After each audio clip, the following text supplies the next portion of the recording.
A few years from now, envision a scenario. There are major explosions at iconic sites like Pearl Harbor and Hickam Air Force Base. A surprise drone attack strikes San Diego, and a collision occurs between a US oil vessel and a Chinese fishing boat near Hawaii. Amidst the chaos, a massive number of Chinese troops land in Taiwan. Suddenly, Taiwan's communication channels, including the internet, go silent. Caught off guard, the US struggles to respond. Its military reinforcements are delayed, and its vessels are targeted by swift missile attacks. Unexpectedly, Chinese forces also launch strikes in Hawaii, Guam, and Japan. Taiwan, realizing it stands alone, decides to negotiate and comply with China's demands. This move sends shockwaves through neighboring nations, raising concerns about the diminishing might of the US. The realization dawns that the US's protective shield might not be as impenetrable as once believed, and China's ambitions might not be limited to just Taiwan. For a deeper dive into Taiwan's crucial role, check out my previous video where I discuss its strategic importance to both the US and China. From military tactics to age-old histories, it's a gripping exploration. The backdrop to this fictional scenario is rooted in real concerns and strategies. Rewind to fall 1993, when America's leading defense contractors convened at the Pentagon. The Cold War had ended, and there was palpable anticipation about what lay ahead. The message from the defense secretary was crystal clear. Defense spending was going to see sharp cuts. Several of the companies present wouldn't endure the change. Decades later, in October 2020, amidst the world grappling with the COVID-19 pandemic, US military strategists gathered again in the Pentagon. This time, they were engaged in a strategic war game. While no names were explicitly mentioned, everyone understood that the hypothetical enemy was China. Shockingly, the US didn't just face defeat, it was overwhelmingly outmaneuvered. The vice chairman of the Joint Chiefs of Staff revealed that the enemy seemed to preemptively know the US's every move. For advocates of democracy and free speech, this revelation was unsettling. However, there's hope. The US possesses an unexplored reservoir of talent, which could potentially aid its military in regaining its superior standing. In today's video, we're diving into a burning question. Is it possible for China to truly overtake the USA on the global front? Or in simple words, can China beat the USA? To truly grasp the narrative we're discussing, we need to rewind to the 1940s. During his tenure, President Franklin Delano Roosevelt had a unique way of communicating with the American populace. These weren't just casual conversations, they were pivotal moments in American history. One particularly poignant chat came in the twilight of 1944. Europe was entrenched in the tumult of World War II. Although the US was yet to step into the battlefield, Roosevelt's commitment to aid was unwavering. He passionately articulated to the nation their overarching duty, declaring, "We must be the great arsenal of democracy. For us, this is an emergency as serious as war itself. We must apply ourselves to our task with the same resolution."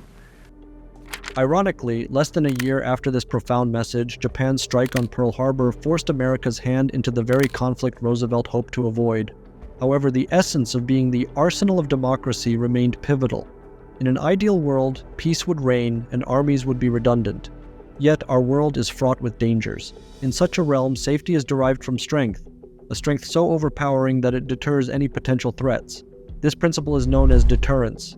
It's about instilling fear to prevent undesired actions. For this fear to be effective, the consequences of such actions should be clear and formidable. Transitioning from one war's epicenter to another's aftermath, we find the US and Soviet Union, two key players in the defeat of the Nazis, in a new confrontation, the Cold War. However, the Soviet Union, pressured by the pace set by the US, buckled in 1991, plagued by a stagnant economy, insurmountable military expenditure, and widespread civil discord. To many, the Cold War's conclusion was a beacon of hope. An era without global military contention reduced the demand for US military assets. This led to whispers of a peace dividend, a proposal to divert funds from defense to public welfare sectors like health and education. Even Dick Cheney, the future vice president under George W. Bush, alluded to the prospects of reduced defense budgets. From 1991 to 1996, defense expenditure plummeted by over 15%. An internal Pentagon assessment discerned that the nation had an overabundance of defense manufacturers. This backdrop set the stage for the iconic 1993 meeting at the Pentagon, where Defense Secretary Les Aspin and his deputy, William Perry, addressed defense industry magnates. This gathering, often referred to as the Last Supper, aimed to streamline the defense sector. Merely encouraging mergers wasn't the limit of their ambitions. Perry even remarked that they anticipated defense firms going under, and many did. Legacy names like Hughes Electronics and McDonnell Douglas vanished.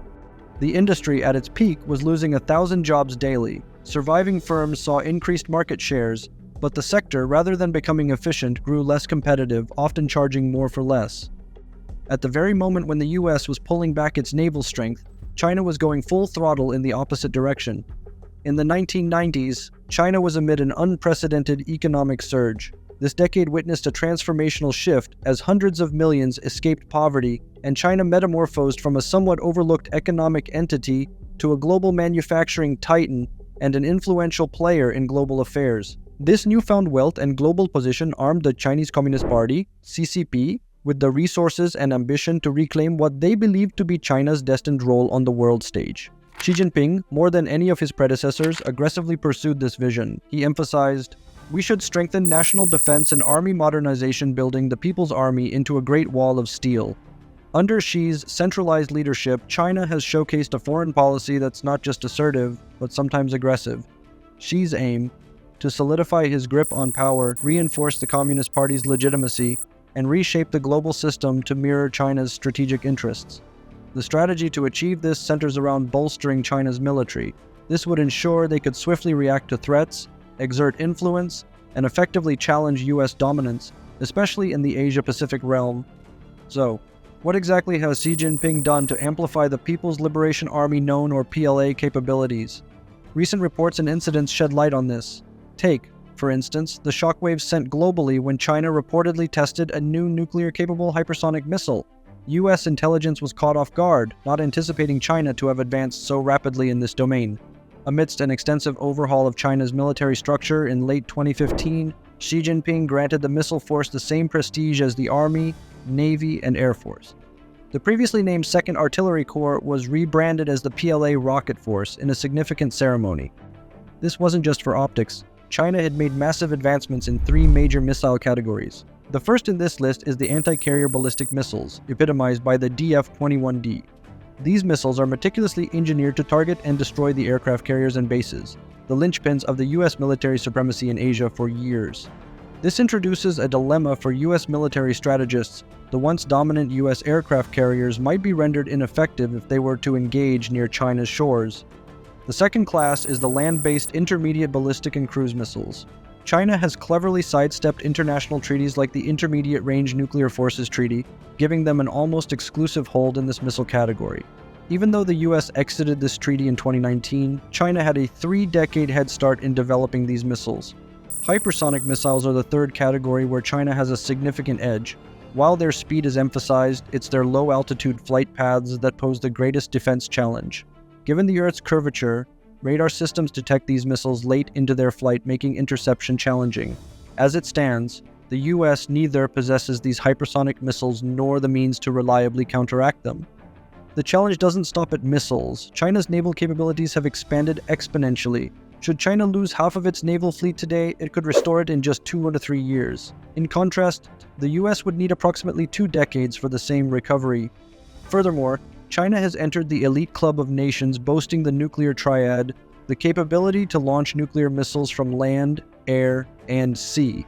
This endows Beijing with a formidable second-strike nuclear ability, further strengthening its hand in geopolitical maneuvers. In summary, Xi Jinping hasn't just added a plethora of new warships to China's military arsenal, but he's also rapidly integrating cutting-edge technology to ensure China's dominance in the region. China's strides in the realm of cyber warfare have raised global alarms. To the best of our understanding, they possess the most extensive cyber army worldwide.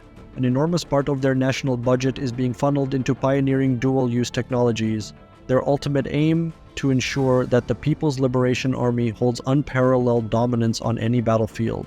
When it comes to the rapid modernization of its defense forces, China's leaders have an unprecedented edge. The Communist Party holds unbridled power, facing no opposition or checks and balances. They can unabashedly appropriate any technological advances they deem necessary and silence any dissenters. Currently, China is at the forefront in a staggering 37 of 44 pivotal technologies ranging from space exploration, robotics, AI, to biotech and quantum computing. These technological marvels will likely be the arbiters of global power dynamics in the upcoming decades. While the specifics of the October 2020 wargame remain shrouded in secrecy, a few discernible facts stand out. The opposing team, armed with hypersonic missiles, targeted US clustered forces and threw a wrench into their satellite communications. In essence, the opposing team meticulously waited for the US commanders to become predictable, and when they did, they struck with ruthless precision. The Chinese have consistently stated their intention to reunify Taiwan with the mainland, be it through peaceful negotiations or forceful means. With their recent and rapid military advancements, they appear ready to act on this commitment. Circling back to our central query, can China beat the USA?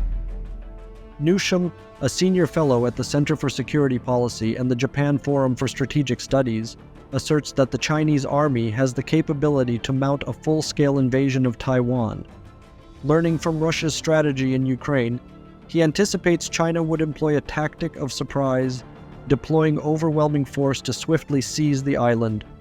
Upon successfully taking Taiwan, China would have uninhibited access to the Pacific. This strategic position would facilitate their encirclement of Japan and place them directly between the US and Australia, effectively undermining the long-standing US dominance in the region and complicating efforts to check China's expanding military and economic influence. Should China follow this trajectory, it would reshape the Pacific's geopolitical landscape. Nations will need to rethink strategies. Alliances might shift, and the world could find itself at the cusp of a new era, the contours of which remain unpredictable.